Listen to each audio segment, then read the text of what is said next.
There's one happy. That's one little happy face. Yeah. Hare Krishna. Hare Krishna.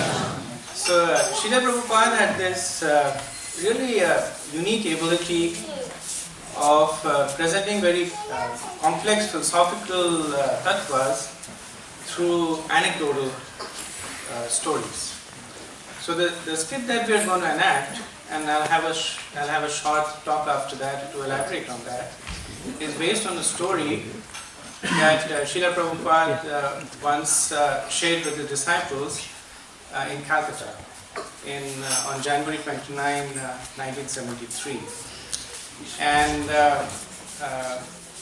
this particular story very clearly brings forth the nature of happiness and the kinds of happiness. So I'm going to invite. So the skit has been done in short order, just in under 2 weeks, by some wonderful devotees who have taken time out from their work to practice it for the pleasure of Radha Madan Mohan and for your pleasure. So I'll just invite the skit to start.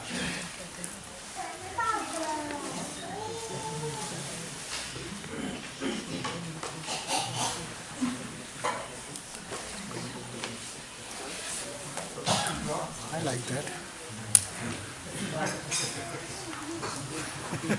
It's such a pleasant day today. The breeze is so cool and such a sweet smell from the flowers. Pleasant? You know what pleasant is? Pleasant is us in the Bahamas, sunbathing on the beach. That would be nice, but you know we cannot afford it, right? I know, but a man can dream, right? What happened? You look as if you swallowed a bee. Look at that thick wad of money. It's just lying there. Oh Lord, that is a lot of money. Wonder whom it belongs to. Be quiet. What are you doing? You know this is not our money, right? Then whose money is it? I don't know. I don't see anybody around here. Look, I don't know whose money is it, and it was just lying on the street. This clearly means this belongs to no one. But what if we are caught? What if we are caught stealing? This is stealing. This is not stealing. Stealing is taking from someone. This was just lying around. Now it belongs to us. Let's go. So even if you know that this money belongs to someone, right? So it's like taking someone's money. Don't you get this? Okay, so this belongs to someone, and we'll give it to someone when we spend this in the Bahamas. Now let's go. Right. You are the smartest. Bahamas, here we come. Hey, you two! Have you taken someone else's money? No, that's a lie. See, I told you, we shouldn't have taken that money. Look, it was just lying on the street and I just took it, okay? You know that is stealing, don't you? That is not stealing. It was just lying around. Finders, keepers. Look, so many things are lying around you. Your house, your car, your possessions, even your very life. Would it be okay for someone come and take them all? Finders, keepers? That's not true. Those things have consequences. Exactly. Everything has consequences. Some now, some later. Nonetheless, no crime goes unnoticed and unpunished. Remember, finders keepers. What a great philosophy. What a strange man. Yeah, I know. Let's go. Let's go before he comes back. What happened? What's the matter? Why are you looking around? Are you guilty conscious? Be quiet. You ask too many questions. One last question. What is it? Are you really happy now? For now, I am. Perhaps.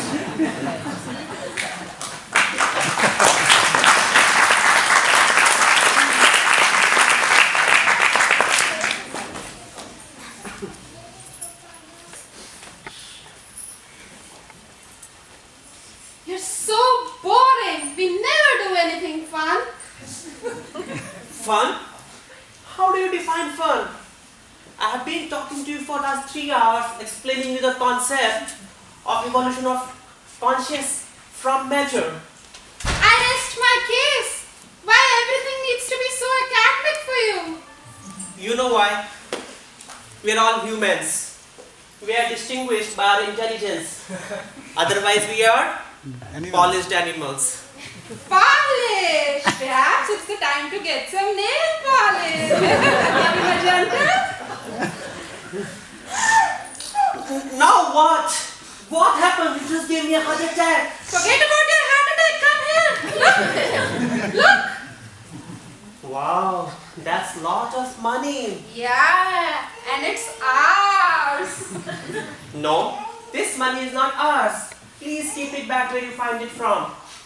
See, we haven't had food for so many days. Even the landlord is threatening to evict us.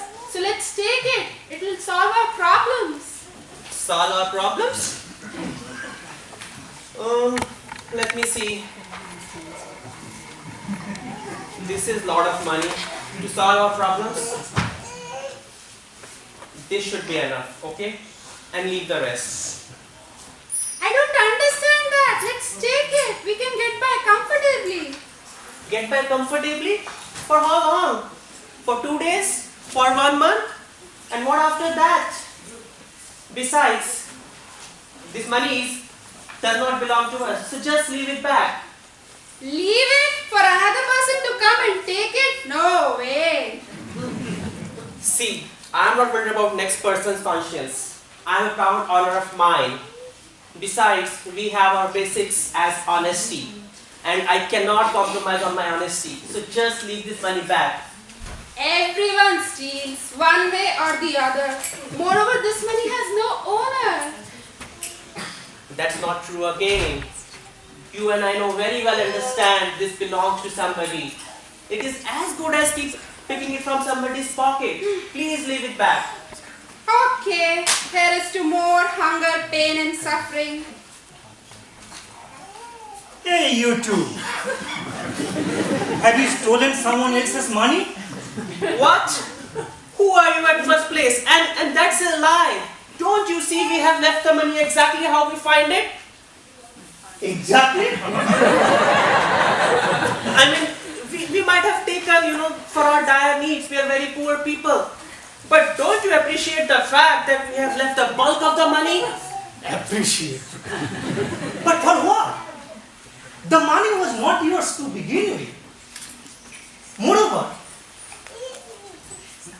you are not supposed to take that money. Another person may have stolen it all. Then he would be a thief. A big thief. And you are a little thief, yeah?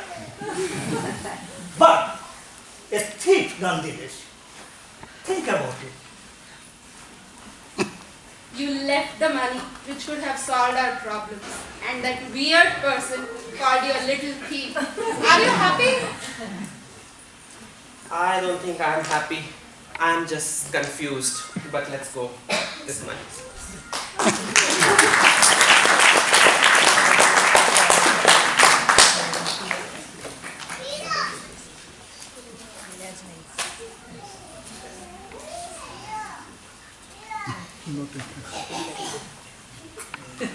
Hurry up. I'm tired from all the shopping we did today. Oh, come on, we have plenty of time. And we had so much fun. Alright, let's go now.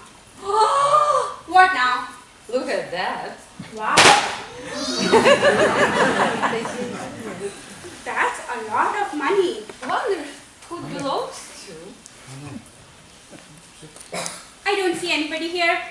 But perhaps somebody left it while they were walking on this path. Leave it. Let's go. And No. We must find its right owner and do the right. waste of time. It's not. Somebody must be worried about this money.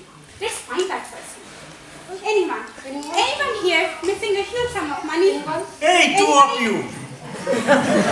What are you yelling for? Excuse me. We just found this huge amount of money here laying on the trail.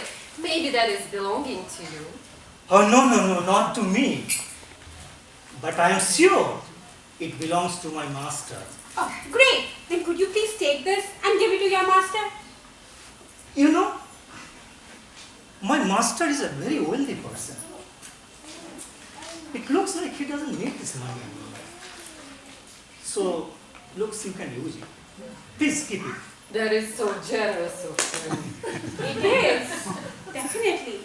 But maybe we could give him some gift. What do you think? Yes, he loves gifts. You know, I saw him dance with joy and ecstasy, even with a small amount of insignificant gift. Oh, perfect. Then maybe you could accept this and give it to your master as a token of appreciation. No. That is so insignificant in comparison to the amount of money you do.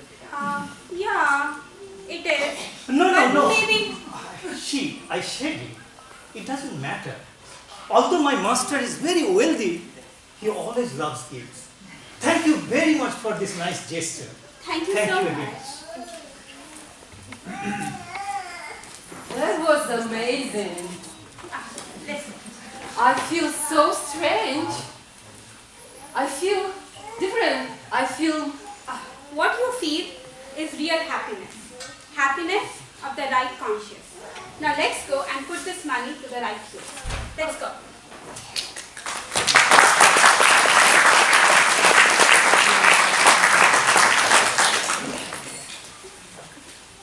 You know, I have been thinking, who would be the happiest among these three groups of people?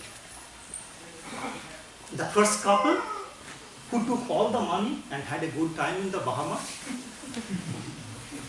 It appears that their conscience does not bother them. So, they would be the real happy people. But what happens if all the money is spent? Or, in other words, what happens if they are caught stealing that money? I wonder. But wait, what about that second couple who just took little bit to get by? And I'm guessing by this time they are suffering again from the hunger. But their conscience is almost clear. So, they will be the people who are happy. But even though they stole a little bit of money, and with all the suffering, I wonder if they are the real happy people. But what about the third people who recognized that the money belongs to someone else? So, they returned it. In fact, they got all the money back. You know, I am a very simple person, but it seems that they are the smartest.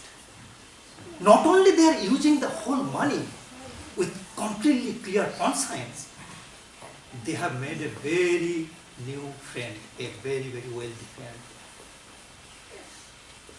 So, indeed, they are the real happy people. Don't you think so?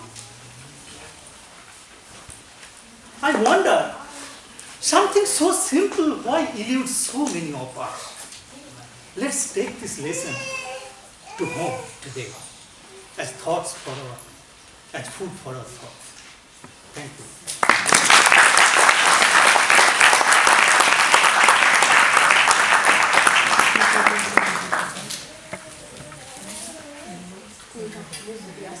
So I just wanted to take a few minutes to acknowledge the participants in the play. So our philosopher is Buddhadev.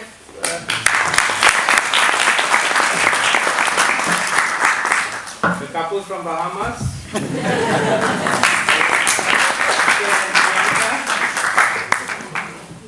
The couple who is still struggling with their hunger.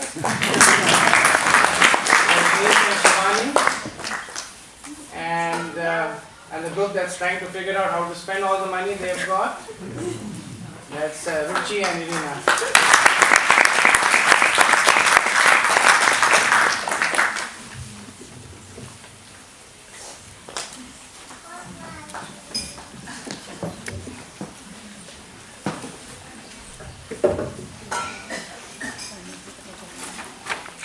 So I'm sure by now you've figured out that the topic of today's talk is 3 kinds of happiness. And happiness is actually it's an interesting subject that no one really knows what happiness is. It's very subjective. As they say that one man's nectar is another's poison. One person may be happy scaling the peak of Mount Everest, and another person may consider that to be the most abominable situation. So in the scripture there's an interesting pastime that once Indra, who has this habit of getting into trouble once in a while, he offends his guru, his spiritual master Brihaspati. And Brihaspati is so angry with him that he curses him to be a pig. So because of the force of the curse, Indra becomes a pig and he begins to act like a pig. So he is eating stool, he is living in dirt and mud, he is consorting with other pigs. And the Devas, when they look down at Indra, they are all shuddering with disgust. That what a miserable situation, that he is the king of the Devas, and there he is wallowing in dust and filth. So when the duration of the curse gets over, so Lord Brahma himself actually goes to get Indra back and says, curse is over, come back. And Indra says, I'm very happy over here. I don't want to go back anywhere. I have my stool, I have my dirt, I have so many pig wives, I have a litter, so I'm really happy. And of course, Brahma convinced, and he forcibly actually takes Indra back. So that's the nature of happiness, that it changes. Not only does it change based on the propensity of the person, it also changes from time to time. For a hungry person, the first morsel of food gives so much of happiness, and the 10th chapati will give a small fraction of that happiness. So here we have something that we really don't know what it is. We don't even know that how we will experience it. We don't know how to get it. But the interesting thing is that everybody is running after it. There is no one who will get up in the morning and say, what a wonderful day. Let me see how can I be unhappy today. Everybody is completely absorbed in this pursuit of happiness. In fact, it is actually engraved in the constitution of this country to the pursuit of life, liberty and happiness. So it's almost like me telling you that go and find a treasure. What does the treasure look like? I don't know. Where is it? I'm not really sure. How will I know when I've got it? Not sure. But go forth and get it. So much of confusion around happiness. I remember just like I think maybe about 6 weeks ago, I come out of the metro station and there were these people who were handing out cards. Would you like to find out how happy you are? And so I took the card and it happened to be close to where I work. So it's one of the new age religions. So I went there and they had a fairly like an exhaustive kind of a survey. It took me about 45 minutes to fill it. And then after that they scanned it with the computer. And apparently the results were so alarming that they sent me to the head counselor. And then the head counselor, he was looking at me like I'm a potential suicide kind of a person. He was saying, are you okay? Are you on medication? And how is life treating you? What is your challenges? So we had a little bit of a conversation and we realized that the concept of happiness that he had through the survey was very different from what I had. Of course, one negative part of this was that my wife often uses that to indicate whenever we have an argument to make this point that I'm not all there. So if you take such a study, I would say that keep it to yourself. Don't share it with your better half. So while from a material perspective, happiness has a lot of confusion, let's see how do we approach it from a spiritual perspective. So one thing that... And that's what he's looking. So So there's a contradiction there. there is a contradiction, but if Krishna doesn't have love, then how I got that? Yeah, yeah. So Prabhu's question is very good. He's saying if Krishna has everything, then how come we say that he doesn't have love? And if he did not have love, then how did we get the love? So Krishna has everything, so that statement is true, but what he does not have is our love. So he has loving relationships with so many living entities. He has loving associates in relationship with Srimati Radharani, with Yashoda Mai, with the Gopas, and he's enjoying over there. But the acharyas say that when each one of us has a very unique service to Krishna that only we can do. Nobody else can take that service. And when we decide to turn away from Krishna, that service stops. That loving relationship stops. So since we are qualitatively the same as Krishna, we also have that desire to love, just like Krishna has. So we have gotten it from Krishna because Krishna is the source of love. And that is why, so we see that Krishna is, if you look at it from one perspective, that so many of your parents, you have a child, and then one day the child comes to you and says, I don't really care about you, I don't really love you, I don't want to do anything with you, I'm just leaving home. Most of them will say, okay, go. But Krishna, what he says is, if you want to go, go, but let me try and see if you can be happy where you go. So he creates this whole material world in a way for us to be happy. He's not even satisfied with that. He says, I will come along with you and try and help you. So as Paramatma, Krishna comes along with the Jiva. He's not even satisfied with that. He says, let me come through the words of the scriptures. Let me come through the example of my devotees. Let me come personally myself. And somehow or else convince you that this is not where you belong. All this Krishna is doing because he loves us and he's missing our love. Is that... anything else? Why we cannot recognize our real happiness? Why we cannot recognize our real happiness? So in the 14th chapter of Bhagavad Gita, it's explained that it is because of our conditioning. That Prabhupada gives this example of so the scorpions, or a particular species of scorpions, they lay their eggs in grains of rice, and when the eggs fructify, then the scorpions come out. So when the scorpions come out, then everybody thinks that it's the grains of rice that are giving birth to scorpions. So similarly, because we associate with the material body so strongly, so then we think that we are a product of the material body. So then everything that this material body wants, we try and satisfy it. And whereas this material body is simply a product of the three modes of material nature, Sattvagun, Rajagun and Tamagun. So that is our current impediment. But then we have a process. We have a process by which we can transcend it.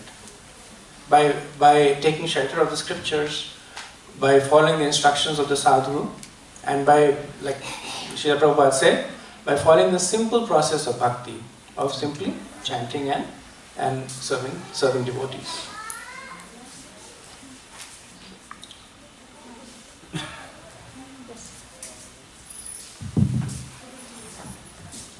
Prabhuji, there could be a fourth act in the play too, where a couple could have taken the money and would have given a little bit to Krishna, or even 50-50, and kept the rest, right? Which I think most of us tend to do. So, what do you think? There was, I think a couple of years ago, there was a seminar in Gita Nagari called, the title of it was something like the Two Pocket Seminar. So there's a pocket for Krishna and there's a pocket for us. So everything we get, we'll say, okay, for Krishna, $1 for the arti, and maybe a few dollars there. So the process of escaping this conditioning that we have had since time immemorial. Krishna says, Mamevamsha jiva loke jiva bhuta sanatana manashashtani indriyani prakratistani karshati. That even though the living entities are my part and parcel, but they're struggling very hard with their 6 senses, which includes the mind. So from that position to becoming Nirvanda Krishna Samma, to becoming completely dedicated to Krishna, is a journey. So we may start with one pocket, our pocket. We end up with 2 pockets, one pocket for Krishna, one pocket for me. And then we end up with one pocket only. One pocket for Krishna. So next time when we do the play, we'll add that. So as Prabhu has said, we'll chant 1 minute. Hare Krishna. Hare Krishna, Krishna Krishna, Hare Hare. Hare Rama, Rama Rama, Hare Hare. Hare Krishna, Krishna Krishna, Hare Hare. Hare Rama, Rama Rama, Hare Hare. Hare Krishna, Krishna Krishna, Hare Hare. Hare Rama, Rama Rama, Hare Hare. Hare Krishna, Srila Prabhupada ki jai. Thank you. Bye.